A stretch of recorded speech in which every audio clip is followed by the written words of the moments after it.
Pinalaya pong sumukong sospek sa panggasa, pagpatay at pagsunog pa sa isang bata sa Mexico, Pampanga. Kailangan pa raw kasing humanap ng sapat na ebidensya na magdidiin dito sa kaso. May karagdagan detalye si Cesar Apolinario. Cesar? Gigi, matapos kusang sumuko at ma-inquest ang suspect sa pagkamatay ng batang si Raisa May Gomez, pinalaya rin siya kahapon at iniutos ng prosecutor's office sa Pampanga na humanap ng kaukulang ebidensya ang mga otoridad dito. At pangatlong araw na nga itong burol ni Raisa May sa bahay ng kanyang lola sa Barangay Tangle sa bayan ng Mexico, Pampanga. Pero hanggang ngayon ay hindi pa rin malinaw kung makukulong ang suspect na si Regan Melia.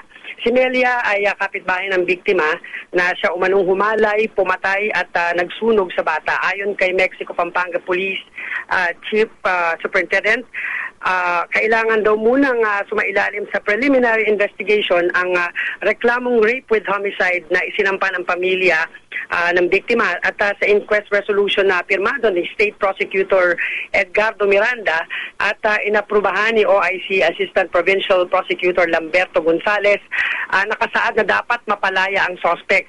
Ayon kay Miro, inutusan silang makahanap ng saksi na magkasabing mismong si Melia ang kasama ng biktima bago maganap ang krimen. Ayon sa pulisya, ang alibay umano ng suspect ay maaga siyang natulog ng gabi noon nung linggo nang masunog ang isang compound sa kanilang barangay kung saan nga natagpuan ang bata. At ayon pa sa pulisya, may hawak na silang saksi na nagsasabing nakita ang suspect na balisa at panay ang labas ng bahay bandang alas 8 ng gabi noong linggong yun, at nakita rin daw umano ng saksi ang suspect sa pinangyarihan ng krimen. Pero di raw masabi nito kung kasama niya ang bata. Ang pamilya ng biktima ayaw muna magsalita sa ngayon kaugnay ng pagkakalaya ng suspect dahil lang iniintindi raw nila ngayon ay ang gagastusin sa pagpapalibing. Bali sa February 7 daw ay itutuloy ang preliminary investigation tungkol sa kaso ng pagkamatay ni Raisa May. Jiggy? Pero Cesar, kung sumuko siya kusa, no? Hindi ba, wala ba silang nakuhang ebidensya mismo dun sa tao, yung itong mga investigador na ito, para magpatibay kung wala mang witness na magtuturo dun sa kanya? Bali, Chigi, alam mo dun sa interrogation na ginawa ng pulisya, ang sabi ni Superintendent Miro, no, na nag-alibay daw ito na tulog siya nung gabing iyon at nung tinanong siya bakit daw nakita siya sa crime scene, tinanggi niya yon. Bali, tinanggi niya, pero ayon sa mismong saksi na nakita siya talaga mismo doon.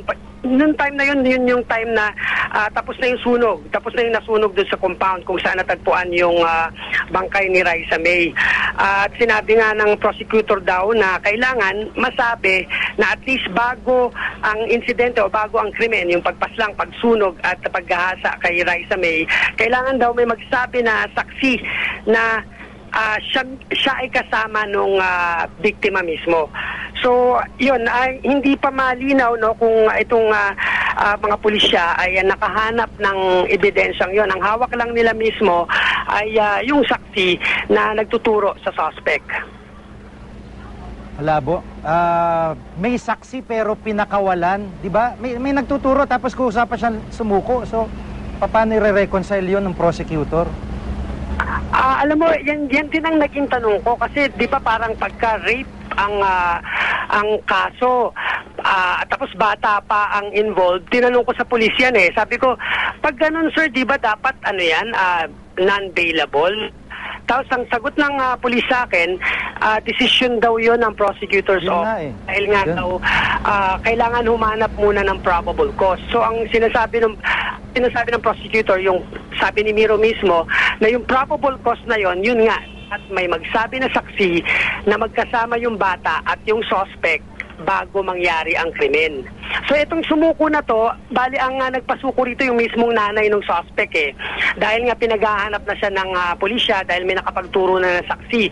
So ang ginawa ng ina ng biktima, ng suspect, dinala siya sa pulisya para kusa ng magpaliwanag, no, dahil sa kanya ibinibintang yung ginawang pagpaslang sa bata at pagsunog at panggahasa. Bali nun, kaya naman na ituro ito ng saksi dahil nakita raw na nag-iinuman ito bago nangyari ang krimen o bago mawala itong si Raisa May. Bali 9 a.m. daw ng Sunday hanggang 4 p.m. ay nagiinuman itong suspect na si Melia at may dalawa pang kasama ito. At ang binanggit, tinanong ko kung gaano kadami yung ininom. Ang sabi ni Superintendent Miro, 7 long neck na brandy at 2 lapad na brandy rin. So tatlo, yun ang pinatumba nila, sabi ni Superintendent Miro. Hindi na nasabi ng pulisya sa akin kung ano ba, meron pa bang witness na magsasabi na magkasama yung bata at itong suspect nun. Sabi nila, yun ang hinahanap nila ngayon. Nagtatanong-tanong sila sa mga kapitbahay ng biktima, no? At talagang pilit nila, gumagawa sila ng paraan para lang makahanap ng saksiman lang na magsabi na itong biktima ay kasama ng suspect bago mawala yung bata o bago mamatay. Okay, maraming salamat, Cesar Apolinario.